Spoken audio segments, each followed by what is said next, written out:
One thing before we get started. This episode contains strong language, so please use discretion. Hi, I'm Emma Clarke, and this is Before the Bar Opens, the podcast about what happens before the music starts. I talk to people who make, use, and love music. Tushar Joshi is a music lover and a software genius. He's combined these two loves in his software company FestivalPro. He's created an advanced event management system focusing primarily on festivals. The software can be used by all sorts of events: food festivals, literary events, multi-centred events, beer festivals, and more. But of course, for this podcast, I want to know how Tushar helps people put together a music festival. What has to happen before the music starts? Tushar, is music a big part of your life? I would definitely say that music is a huge part of my life. I think I spend 8 to 10 hours listening to Spotify alone all day long, trying to find Every the latest day? tracks. Yeah, I would say so. While I work or doing anything in the house, I'm listening to Spotify and trying to find new bands and new groups and listening to recommendations from other friends. It's anything a bit strange out there is always good to listen to. So I'm always hunting for that next band. What kind of music do you love to listen to? I would say I quite like listening to European bands. I don't know why. I think because I can't understand what they're saying, and it just makes it much. It just gives it a different level on the music for me. So I've got a big collection of music from Europe, which could range from sort of salsa, Latin to German rock, or sort of French electro, or maybe some sort of Scandinavian bands and things like. It's just it's a complete mix. And I don't even think the people in those countries know about these bands either. So it's not as if it's quite mainstream. But I just really enjoy that because they have a different angle sometimes on music. It's not so mainstream. It's more for the country that they're playing to. And these bands aren't as well known. And just hearing those different cultures in the music, I love that as well. I particularly love Scandi music personally. Yeah, it's great. I mean, it's I think sometimes music can be a bit repetitive when you're just listening to sort of British or American music. Of course, all of these countries have very similar music if you're looking at pop and commercial. But if you're looking at something that's slightly left field, then you can find some really good bands that aren't internationally famous and probably haven't had more than sort of 20, 30,000 listeners to on Spotify. It's just amazing. I found a band the other day, and I think it was on someone's TikTok video in the background, and I hunted it down on Spotify doing the Shazam. And I found it, and it had like 1,000 listeners on each track. I played it to a few people, and they just thought this album was amazing. And I found the guy on LinkedIn. Oh, wow. He was an accountant now or something in the Czech Republic. And I just sent him a message. I said, "Did you write that album?" He said, "Yeah, that was 8-10 years ago." And I said, "That was absolutely amazing album, but it just had no listeners to or anything." I mean, there's some real gold mines to find out there. When did you realise that you wanted to effectively dedicate your life to making music happen for other people? I'm not sure I started on that line. I don't think it was about other people. It was just about I enjoyed writing music or playing music. And I think my parents asked me to, or forced me to learn the guitar when I was very young. And I couldn't get my fingers around the frets. So it was a real tough one I think I must have been like 7 or 8 years old. And it was really tough to play the guitar. And so I gave that up and I instead learned the piano, or more the keyboard, really. I didn't really want to learn the piano. I think in those days I was into Jean-Michel Jarre, if you remember him. Oh, yeah. Oxygen. And I was into more the electronic. Yeah, so I was into more the electronics. So I went along those lines, more playing the keyboard. And then I realized that I enjoyed the keyboard, but I had too much aggression for the keyboard, so I learnt the drums instead. and it wasn't about other people for me. It was about me playing my music or doing my thing. I never thought about performing until maybe I got to 16 and we ended up playing a gig in a place. It's kind of sad to talk about these things because they don't exist anymore, and the live music scene is pretty much dead now, especially in across the country, but in London especially, it all closed down.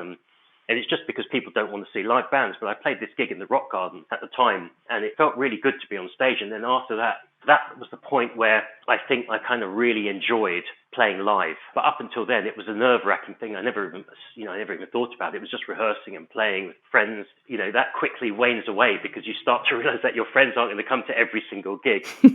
And you start playing, and every band's had this, you start playing to an empty room where there's maybe just like 2 or 3 friends in the bar staff. Sometimes, there's more people on stage than there is in the audience. Oh, yeah. But it was it was a tough one because we would play these gigs and travel hours and there'd be nobody in the crowd. And every band kind of went through that. That's a normal thing. I think it was when I was 16, that's when I realised I wanted to play live a lot more. What was the first music festival that you went to? It was Reading Festival, 94, I believe.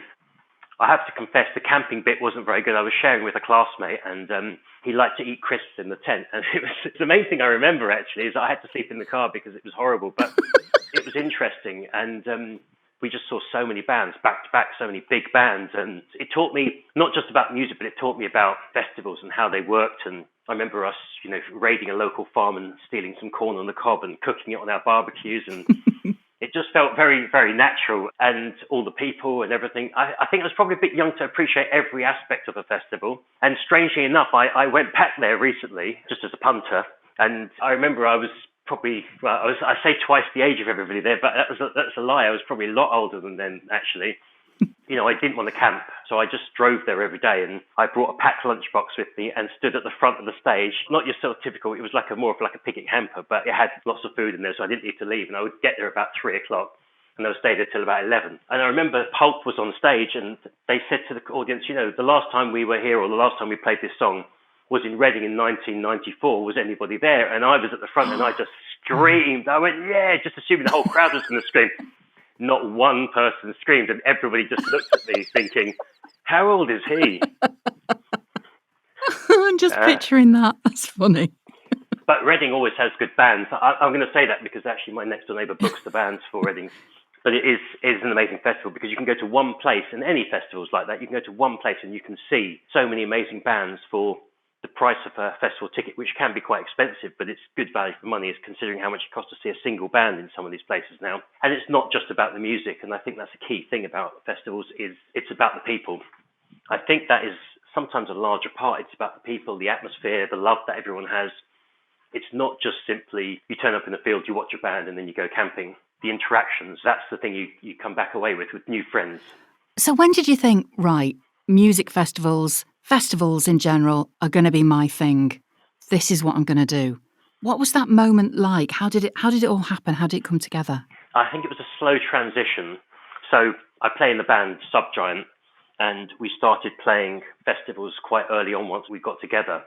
And I think, within 6 months or even less than that, actually, it was probably 4 months, we were playing Glastonbury. Wow. And I remember it was really nice to play Glastonbury and thinking, is this what all festivals are like?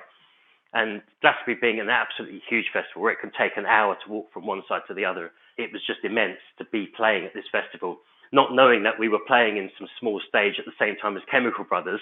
And it was, and our music being similar to them, it was kind of like, well, there's not really going to be many people here.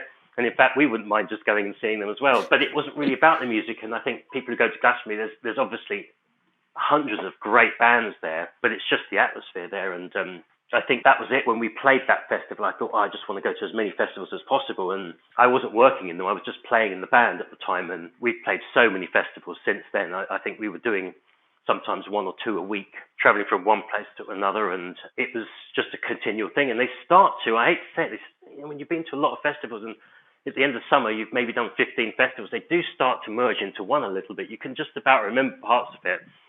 But it started to become a little bit like work. I would have to sort of do my day job, and then I would go to a festival, and you'd have to get back as quick as possible so you were rested for the week, and then you'd be packing your car again for Friday to get to another festival. And it got a bit heavy, so that was when I just thought it would be better to just kind of transition and work within the festival industry, which is kind of what I do now. But then it means you've got no time to go to these events half the time.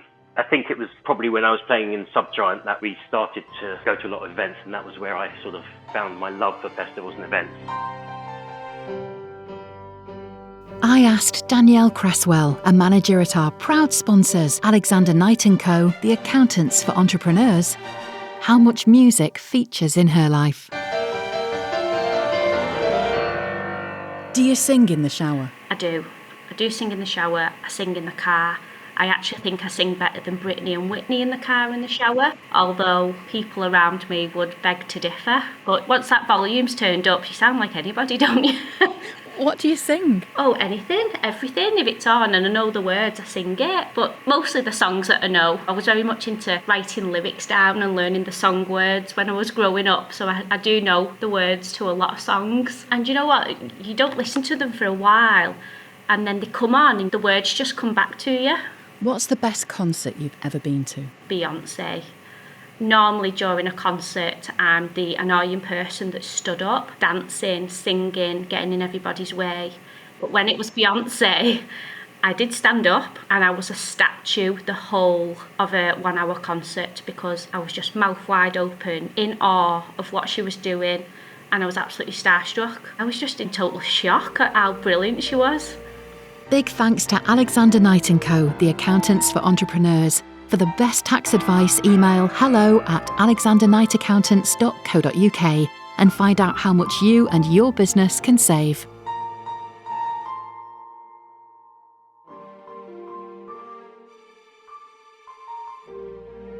Organising a festival, big or small, must surely be a huge task.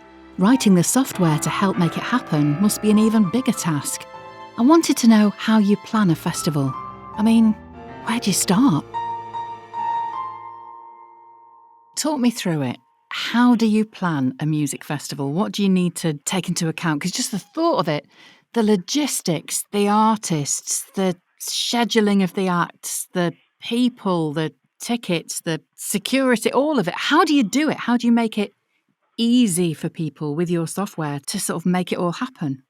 I think there is a lot of chaos. Yeah, I can imagine. I think there are so many moving parts. It relies a lot on people. People are always unreliable, aren't they, really? Yeah, I mean, sometimes, yes, they are unreliable, but sometimes it's with good reason. And Sure. this is who we are as people. So I say it does depend on what side of the festival you're organising, from maybe down to logistics, which, you could look at some festivals which they don't have any water on site. So they have to bring in trucks with water on site all day long in order to supply the festival, to generators and how many generators you need, the power requirements. And a lot of that can only be done if you collect that information in advance. So it's no point providing 50 generators if you've got 1,000 vendors who all have ovens to make pizzas or something like that. It's not going to work. So it's all about collecting that requirement in advance. So in terms of the vendors, we maintain a process where we ask the vendors what they need, their power requirements.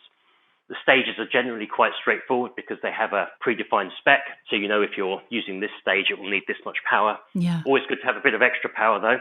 Just in case. Well, I remember playing one stage and there was some problem with the generator, and it was a blow-up stage. So it was quite a big one, but it had all the lights and the tressings on the top. And every time there would be a slight power cut for whatever reason, the stage would start to collapse on top of us. Oh, my God. And I won't mention which festival it was, but it was literally someone would shout on the side, "Get off now," and we'd have to run off as quick as possible to stop being crushed underneath all the lighting.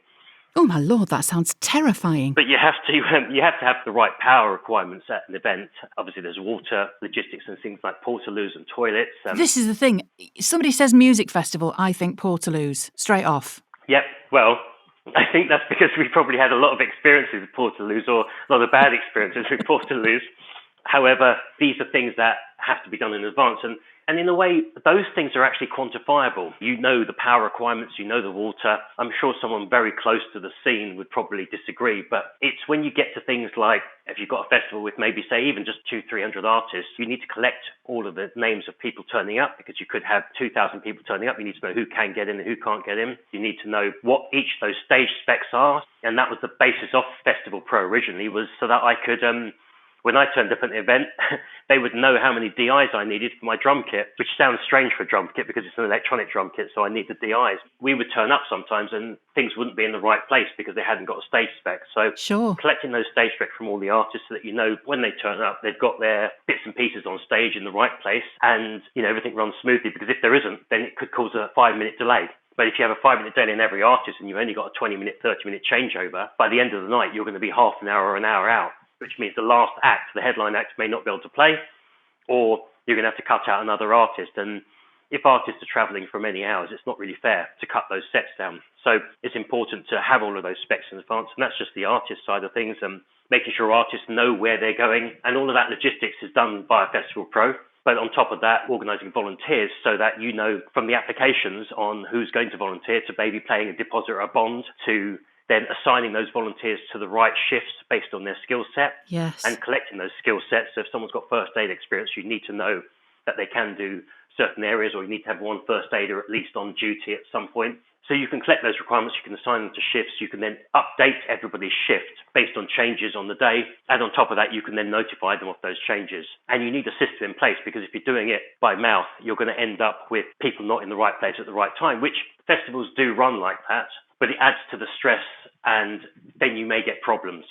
So it's always good to have everything organised in advance as much as it can. And if suddenly 20% of your volunteers don't turn up because there's a problem at one of the transport links, you can then cope with that rather than not knowing who's on which shift and then having to sort of make it up as you go along. That's a lot of data to collect from the get-go.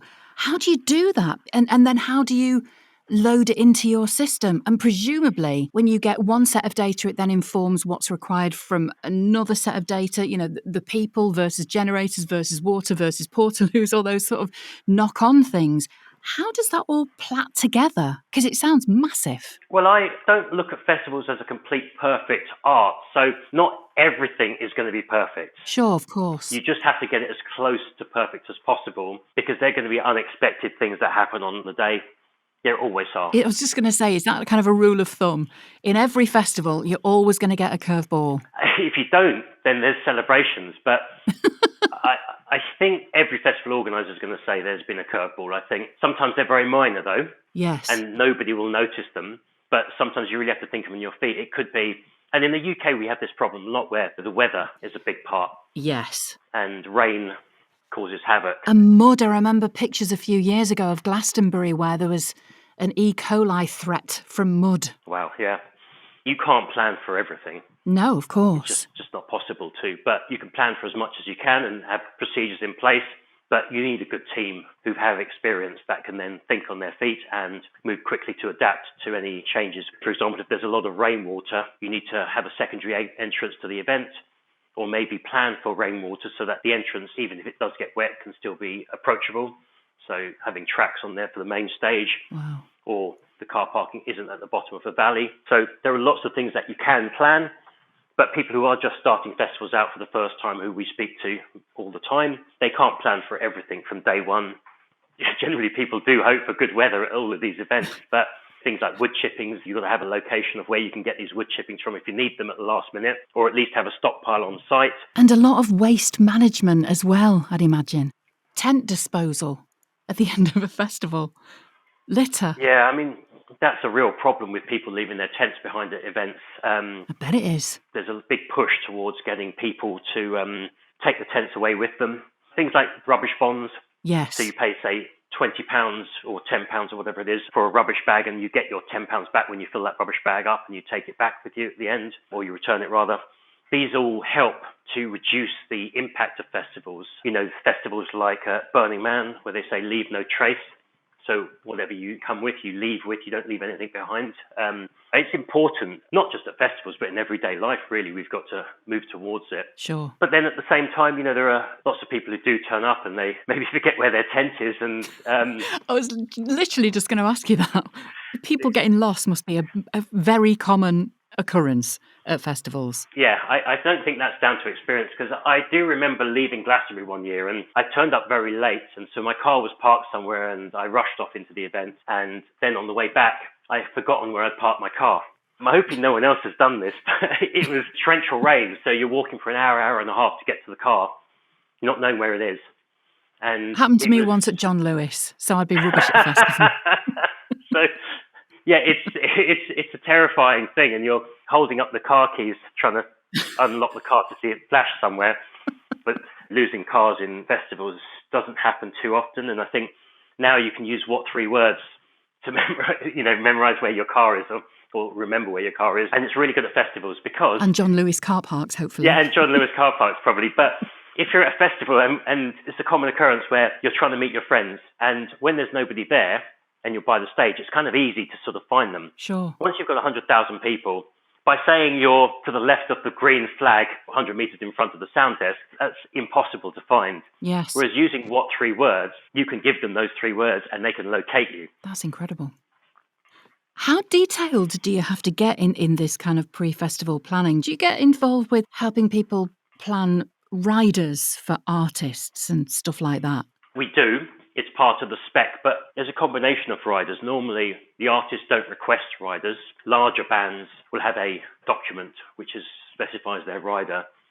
It might be something like, vegan food, or it might be, a plant-based vegan food, or it could be down to, they need a crate of wine or a crate of beer, and they can have some quite detailed specs. I can't remember the name of the band, but we played with them once, and they requested a lump of concrete as part of their rider. And that was for the DJ guy to put his decks on it so that there was no problems with vibrations from the stage. Right, of course. On our rider, at least, or our rider spec, we copied a big band. There's probably a concert band touring places like Wembley and headlining Coachella Festival, and we just copied their rider but changed a few things on it just to make ourselves look bigger. I always remember a guy from one of the festivals calling us up, obviously looking at this spec, knowing who we were, and he said, I've gone through your spec and everything. It says you need a white towels by each of the band members on stage. And we couldn't even remember about putting the white towels on. It was obviously part of the standard spec to have towels on stage for sweat. And he said, I just want to confirm what colour towels you want. So it's just white would be fine. And he says, well, you ain't fucking getting any towels, are you? Running a festival is also a massive responsibility. There are so many people, so many variables, so many risks. When you start to think about all the things that can happen when there's a big group of people gathered in one place, it's pretty mind-blowing. Tell me about music festival nightmares. What are the worst things that can happen, that have happened to music festivals and, music festival organisers, I guess? What's the worst thing that can happen? Oh, my God. Worst thing, I would say somebody dying. Yes. It's strange because you could have 250,000 people on the site and one person dies, and it's down to the festival organisers to keep everyone safe as much as possible. And last thing you want is anybody dying on your site. And I feel that's the worst thing. Everything is ancillary, really, in terms of flooding. And, sure. I mean, there are probably a few other things that can happen, and flooding is a big problem, and it shuts down events. High winds, which I believe was a problem for Boardmasters the previous year. And these are all real problems with events. Depending on your location, they're going to be different problems. It could be generator issues, licensing problems. We've played events where they made a mistake on the licensing application, where instead of 12 a.m. to 1 a.m., someone had swapped it round so it was 12 p.m. the next day till 1 p.m. Oh, no. So the headline band got axed. Unfortunately, it was us. And the police turned up to shut the music down. And oh, no. We've had a tornado hit our stage before, and it collapsed on top of us. That shuts the events down, shuts the complete event down. So, your main stage suddenly disappears and people are injured and have to be taken to hospital. That's pretty bad. And these are probably the worst things I've seen happen at events. But there's probably more. And it's not public knowledge about things that go really wrong at events. Sure. Do you want to keep it as quiet as possible, I suppose? Of course. Only bits and pieces creep out into the mainstream press. And generally, organisers are trying to keep a safe environment for everybody. It's one of the most important things to events, doing drug testing on the site. No one wants drugs on their festival, but if they do get there, they want to make sure that they're safe and not overdosing.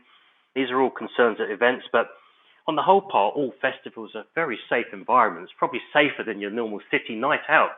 We have to put these into context of the number of people actually on site compared to, say, a general night out in London in Shoreditch on a Saturday night. There's probably a lot more issues.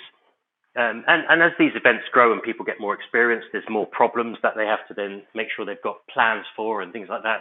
But I think festivals have generally got quite organised over the last few years, and they improve every year and make sure things are safe as possible. How's it been for you during the pandemic when, for so many countries, music festivals haven't been happening at all? How have you got through it? I think I'm in a rare situation where it wasn't quiet for me because we were dealing with a lot of festivals in New Zealand and Australia. We were very, very busy, actually. I don't think I've ever been so busy in my life, but we were doing logistics for festivals over there, and it was non-stop. Once they finished running, we started on the planning for the UK and the US. And we tend to start probably 9 months out. If you think about it, we didn't know COVID was even going to last past September 2020. We just thought, maybe it's just a phase. The cases were dropping in summer. So maybe it's the case where we can get back to planning for 2021. And we had events in the books for May 21, not knowing what was actually going to happen. So, we're planning 9 months out, and we've got to get all the volunteer applications in and start planning into artists and scheduling them on stages. But just assuming that these things are 9 months out, you're still working until maybe a month before, and then suddenly everything shuts down and you think, right, we can't do that. And then you have to start postponing it till next year, and there's ticket refunds and things like that. So it's not really quiet necessarily. If anything, actually, when it gets to the event, that's when it's quiet for us, because everything's already been planned in advance. Yes. It's more making sure as much is in place as possible before the event, so that the event runs as smooth as possible. But it's a tricky one because you're still working on those events. So there's never a quiet moment. And I think because we're working across many continents, Australia's summer will be January, February, and ours is in summer. And then some of the events are still in winter and February, March, indoor events. So it's not necessarily quiet for us at any point. And COVID was one of those times where we had probably a break from April to July-ish. And then after that, it was just full on. And it hasn't stopped, because we keep thinking it's going to get quieter, but it doesn't happen. And it hasn't helped that a couple of our competitors have gone out of business. So you've picked up the slack, basically, and have presumably got a bunch more clients. Yeah, we grew. Wow. I don't know, tenfold or more. I mean, we ended up with a lot of extra clients as a result, and we've had to really adapt quickly to onboard that many customers and that many festivals. And yeah, it's a strange situation as a small British company suddenly helping the logistics of so many festivals all around the world. It was originally just so that I could make sure I had enough DIs for my drum kit when I turned up. What a journey, eh? Yeah, it's been an exciting one, and it still is. I would say if you're going to work in any industry, the festival industry is a great one because everybody is so nice. Everybody wants to have fun, I guess. Everybody wants to just connect with people, make friends, feel the love. Yeah, and you get involved in this industry because you enjoy music and you enjoy people. Yes. It's a great industry to be in because you're combined with both of those things, especially people. It's tough sometimes because you just want to have a general chat with people. And actually, it's quite exciting being in this situation with Zoom, in that you can talk to people all around the world on video chat, and it is so simple. Yeah. Meaning that you can sort of see what they're like and you can see their face, and it's nearly like you're in the same room. Yes. I think, it's amazing to work in the festival industry just because of the people, I think. What's the perfect festival for you? The fantasy festival? What would it look like? The truth is that every festival has its edge. Maybe say Boomtown Festival. I really like Boomtown. And I think this is the way that some festivals are going, is that it's also about the sets that they design. It feels like you're walking into a movie set, a bit like Blade Runner in some parts, and the Wild West. And it's an adventure. It's not just about the music. It's about where you are, the scenes, it's the dressing up. Imagine it's very similar to, I've never been to Burning Man. It's one of the events I'd always like to go to. But yeah, it's just walking into an alternative reality. But having said that, I also really like some of the smaller events and festivals, and I kind of prefer going to those because I know that it's like a house party in the field. Yeah. I'm going to see the same people 100 times that weekend. So the smaller events and festivals are really, really good because you feel like you're with your family and you have meaningful conversations and you remember people, and you'll see them at another festival, which is very similar, and you can pick up where you left off, and you're in a new society in a way for that weekend, and it's absolutely amazing. So I don't really have such as a dream festival because I enjoy them all. If you told me I had to eat vanilla ice cream for the rest of my life, I'd be pretty sad, even though I like vanilla ice cream. But I think I would want to have an assortment, and every event is completely different, and they're all absolutely amazing. All the show notes for this episode are available in the description, and there's a bunch more stuff at beforethebaropens.com. You can follow me on Twitter, Instagram, Facebook, just take your pick. Before the Bar Opens is created by me, Emma Clarke, and is produced by Rick Watson. I compose the theme music we use on Before the Bar Opens, and you can hear the full piece on our website, beforethebaropens.com. If you enjoyed this episode, please subscribe, leave us a review, hopefully a lovely one, and tell your friends. Another episode will be along very soon, so don't miss it. Thanks for listening.